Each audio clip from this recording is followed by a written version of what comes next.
வேளச்சேரியை சேர்ந்தவர் சின்னையா. கார் ஓட்டுநராக வேலை பார்த்துட்டு இருக்கிற இவருக்கு 13 வயசில் ஒரு மகன் இருக்கிறாரு. இந்த சூழலில் கடந்த ஏப்ரல் மாதம் 19ஆம் தேதி அந்த சிறுவனோட இடது கால் விரலில் வலி இருந்திருக்கு. இதன் காரணமாக அவர் ஆதம்பாக்கத்தில் உள்ள ஒரு தனியார் கிளினிக்கு அழைத்து செல்லப்படுறாரு. அங்கிருந்த மருத்துவர் நரம்பு சார்ந்த பிரச்சனை அப்படின்னு சொல்லிட்டு ஆதம்பாக்கத்தில் உள்ள ஒரு மவுண்ட் மல்டி ஸ்பெஷாலிட்டி தனியார் மருத்துவமனையில் மருத்துவர் சரவணன் பாலச்சந்திர அவர் பரிந்துரை செய்கிறதா தெரியுது. எனவே அந்த சிறுவனை அழைச்சிக்கிட்டு அவங்க பெற்றவங்க அங்கே போயிருக்கிறாங்க.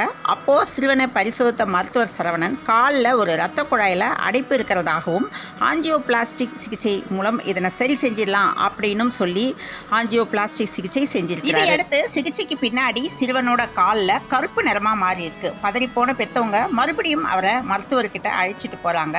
அங்கே பரிசோதித்த அந்த மருத்துவர் காலில் வேறொரு பிரச்சனை இருக்கிறதாகவும் இன்னொரு அறுவை சிகிச்சை செய்யணும் அப்படின்னும் சொல்லியிருக்கிறாரு.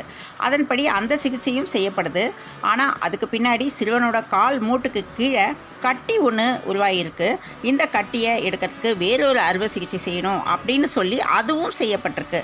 அப்படி இருந்தும் அந்த கால் சரியாகாமையே இருந்திருக்கு. இதை அடுத்து சிறுவனோட உயிருக்கே ஆபத்து இருப்பதாக சொல்லிட்டு பெற்றவங்களை சமரசம் செஞ்சு அவருடைய காலையே நீக்கியிருக்குது மருத்துவமனை. அதன்படி சிறுவனுக்கு கால் மூட்டிலேருந்து பாதம் வரை எடுத்துட்டாங்க. இந்த விவகாரத்தில் மருத்துவமனையோட தவறான சிகிச்சை காரணமாகவும் தன்னோட மகனோட கால் பறிப்போனதை ஃபீல் பண்ண அந்த பெற்றவங்க இது குறித்து சென்னை உயர்நீதிமன்றத்தில் வழக்கு தொடர முடிவெடுத்திருக்காங்க. இதுக்கடையில் பிரச்சனை பெருசாக ஆகிடக்கூடாது அப்படிங்கிறதுனால கால் அறுவை சிகிச்சைக்கான செலவை மருத்துவமனையே ஏற்றுக்கிறதாகவும் மருந்துங்களுக்கு உண்டான பணத்தை மட்டும் நீங்கள் பொறுமையாக பே பண்ணுங்க அப்படின்னு சிறுவனோட பெற்றவங்க கிட்ட மருத்துவர் சரவணன் தெரிவிச்சிருக்கிறாரு.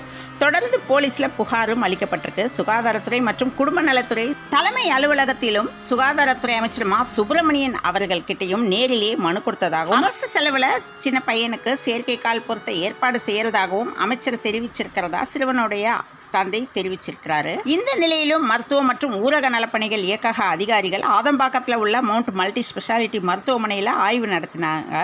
அப்போது போதிய மருத்துவ வசதிகள் இல்லாததும் வருகை பதிவுகள் சரிவர பராமரிக்கப்படலை அப்படிங்கிறதும் தெரிய வந்திருக்கு. இதையடுத்து அந்த மருத்துவமனையோட உரிமத்தை தற்காலிகமாக ரத்து செஞ்சு அதிகாரிகள் அதிரடி நடவடிக்கை எடுத்திருக்காங்க. மேலும் 7 நாட்களுக்குள்ள மருத்துவமனை தரப்பில் விளக்கம் அளிக்கணும் அப்படின்னும் மருத்துவமனை நிர்வாகத்துக்கு நோட்டீஸ் அனுப்பப்பட்டிருக்கு. இந்த சம்பவம் இப்போ பெரும் அதிர்ச்சியை ஏற்படுத்தியிருக்கு.